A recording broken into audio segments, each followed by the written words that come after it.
Dans cette vidéo, je vais offrir un PC gamer à un abonné. En fait, c'est une personne qui m'a contacté sur Instagram de base pour que je lui donne des conseils sur sa future config gamer qu'il comptait acheter. Et c'est vrai qu'au fil de la discussion avec cette personne-là, je me suis rendu compte que la plupart des produits qu'il voulait dans sa config, c'était des produits que j'avais chez moi. Donc je me suis dit, écoute, pourquoi pas lui offrir sa config gamer. Alors je vous préviens tout de suite, c'est pas non plus une config ultra overkill, on est sur un prix d'environ 1000 €. Donc on est sur une petite config gamer et c'est pour ça que je voulais vous faire cette vidéo là. Au-delà du fait que je vais offrir cette config là à un abonné, ça au pire on s'en fiche, mais c'est surtout le fait que je vais vous tester une config aux alentours des 1000 €. On ira bien sûr après la tester pour voir si elle tient la route ou pas. Néanmoins, pas la peine de tous me contacter sur Instagram pour avoir un PC gamer parce que malheureusement je pourrais pas vous offrir à tous un PC gamer. Néanmoins, n'hésitez pas à me dire en commentaire si vous souhaitez avoir un PC gamer parce qu'il y a peut-être moyen que je puisse vous en offrir un autre. Commençons par la carte mère que j'avais bien sûr à la maison. On est sur une petite carte mère de chez Gigabyte,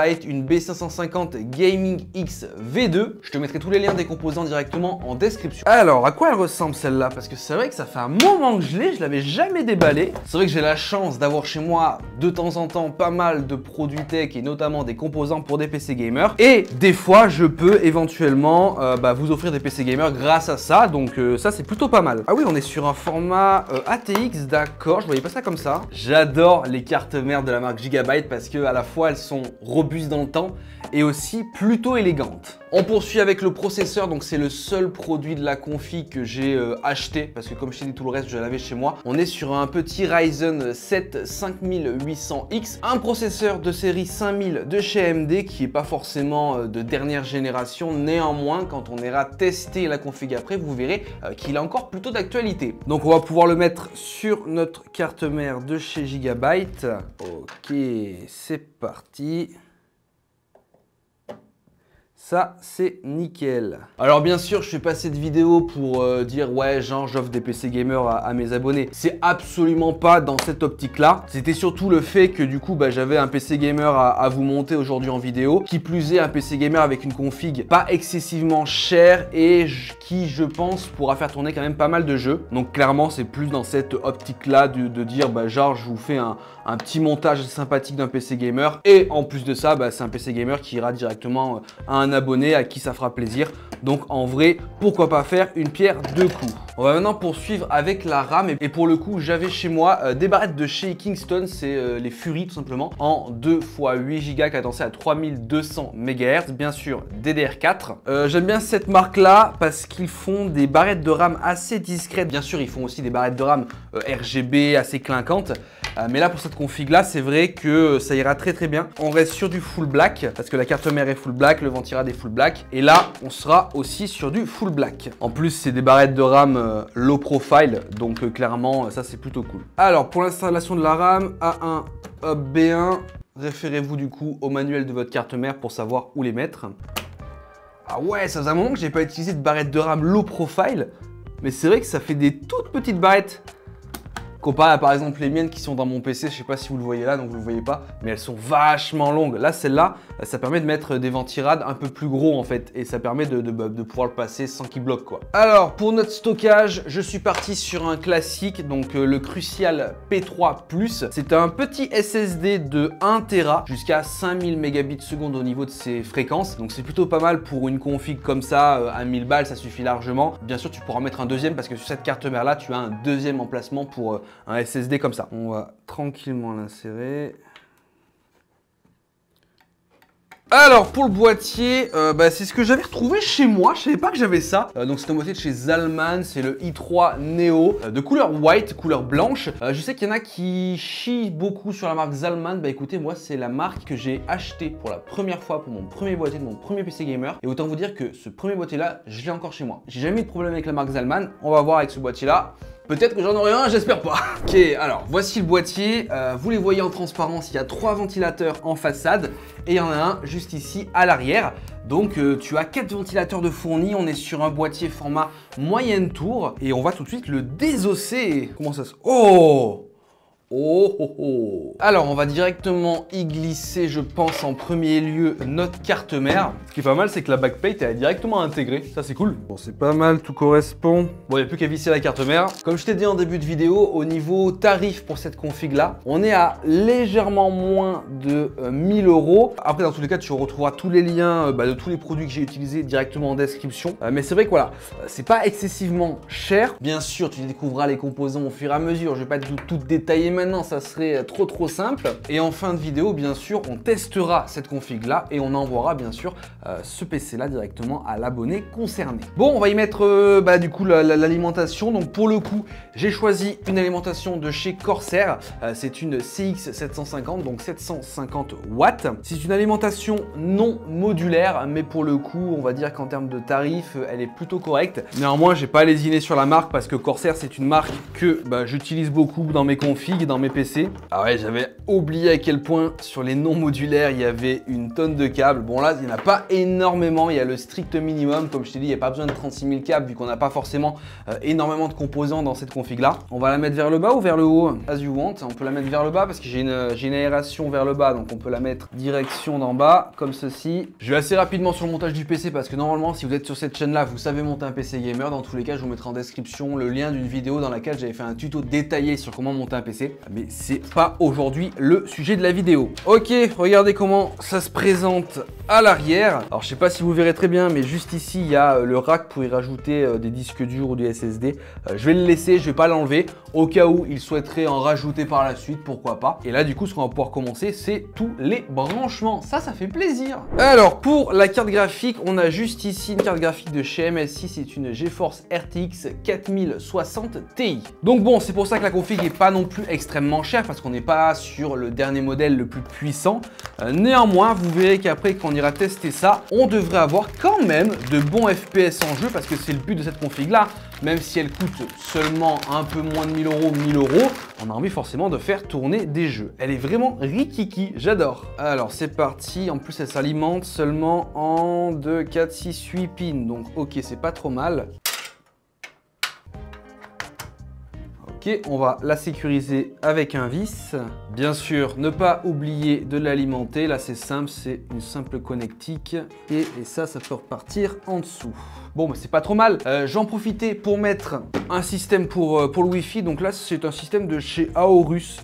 C'est pour du Wi-Fi 6E. Je vais le plug sur le dernier PCI. Comme ça, au moins, ça ne gênera pas si éventuellement il veut rajouter d'autres trucs. En vrai, je ne pense pas qu'il puisse rajouter d'autres trucs. En vrai, il n'y a pas grand-chose à rajouter d'autre.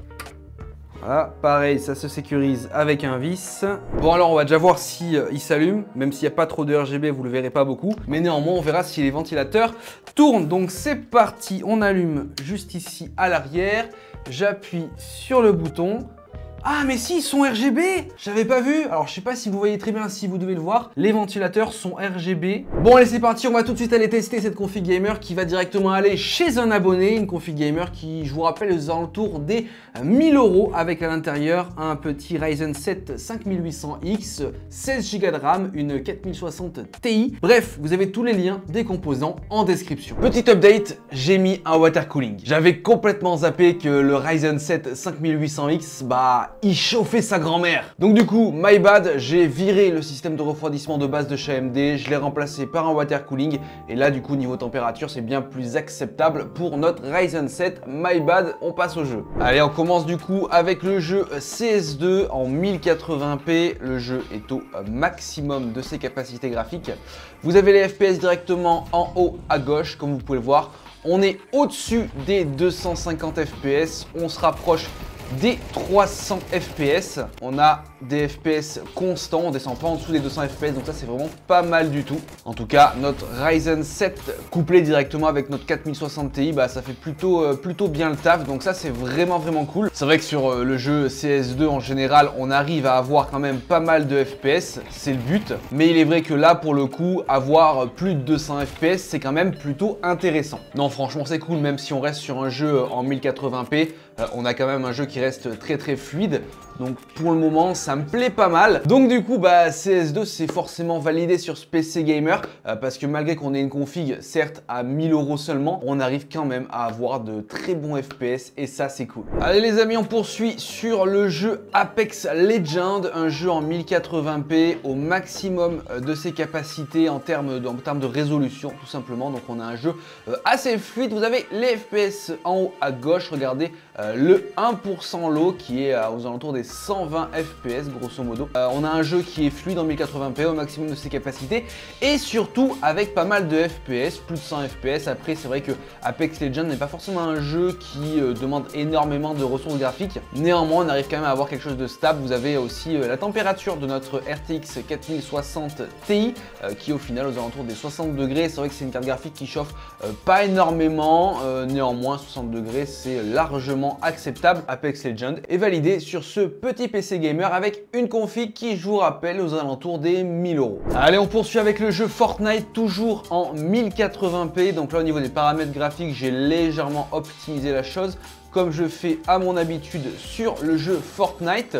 Bon, bah regardez-moi directement les FPS, on est aux alentours des 200 FPS, entre 180 et 200 FPS, donc on a notre processeur aux alentours des 60-65 degrés à 51% d'utilisation et on a notre GPU aux alentours des 70 degrés, donc c'est pas trop mal. Franchement, on a de très beaux FPS sur Fortnite, on aura un jeu fluide avec pas mal de FPS, donc ça c'est plutôt cool. Bon là effectivement, quand on utilise le véhicule, on a tendance à baisser un petit peu en FPS, mais à part ça, ça reste toujours correct. On descend pas en dessous des 130 FPS, donc ça c'est plutôt cool. C'est le but hein, avec un jeu comme Fortnite, c'est qu'on soit le plus fluide possible. Je l'ai loupé. Oh, je l'ai eu vraiment in extremis. Waouh. Ouais, je disais que du coup avec Fortnite, le but c'est quand même d'avoir aussi des FPS le plus haut possible pour avoir un jeu fluide et être le plus fluide possible dans les fights, donc ça c'est plutôt intéressant. Je vous rappelle la config, hein, Ryzen 7 5800X ainsi qu'une 4060 Ti. Donc Fortnite c'est validé sur ce petit PC gamer. Allez, on poursuit avec un bench sur le jeu Cyberpunk, donc là c'est du 1080p sans ray tracing. Je voulais le tester directement, voilà, en HUD sans forcément utiliser le ray tracing. Parce que malgré qu'on ait une RTX 4060 Ti, il est vrai qu'avec du ray tracing, on aurait quand même baissé pas mal en FPS. Là, pour le coup, le bench commence bien parce qu'on est largement au-dessus des 100 FPS, donc c'est plutôt intéressant.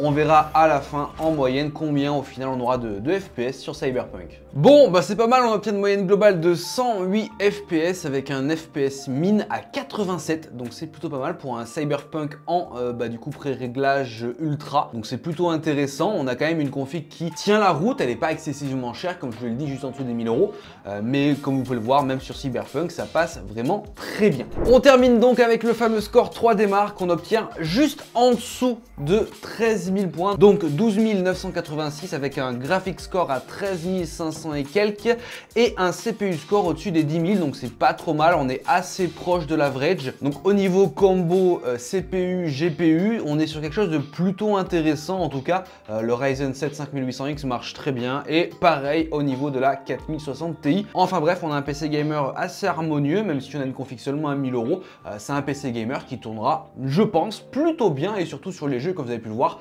dans les tests, on avait quand même pas mal de FPS. Bon, maintenant les amis, je vais vous montrer comment je fais pour emballer mes PC gamer quand je les envoie, parce que comme vous le savez, ce PC gamer là va directement aller chez un abonné et pour le coup, je vais vous montrer comment les emballer pour que vous puissiez vous aussi savoir des fois si vous vendez des PC gamer par exemple sur eBay ou le Bon Coin, il y a quand même une technique assez obligatoire à faire pour éviter que les PC soient abîmés pendant le transport. Donc c'est parti, je vais vous montrer ça. Il y a un premier truc très important qu'il faut faire, c'est caler la carte graphique. Et pour ce faire, vous pouvez utiliser des mousses comme ça qui sont directement livrées dans les boîtes de carte graphique. Ça peut aider aussi à caler les composants dans votre PC. Voilà, là pour le coup, notre carte graphique elle calée, elle ne bougera pas. Et ensuite, ce qui marche bien, c'est de remplir votre PC avec ce genre de papier là. Ça permet de bien caler tous les composants. Comme ça, pendant le transport, ça se baladera pas. Et pour le coup, voilà à quoi ressemble un PC gamer calé, prêt pour l'envoi. On va le mettre directement dans son emballage d'origine. Et moi en général ce que je fais maintenant c'est que je mets toutes les boîtes des composants avec le PC, comme ça au moins ça le cale encore plus. Et on n'oublie pas les accessoires, notamment l'alimentation, parce que des fois moi j'ai déjà oublié l'alimentation dans les PC. Puis ensuite c'est parti, on peut fermer en avant Guingamp. En plus de ça, moi je vais le mettre dans un suremballage parce que comme ça au moins il sera doublement protégé.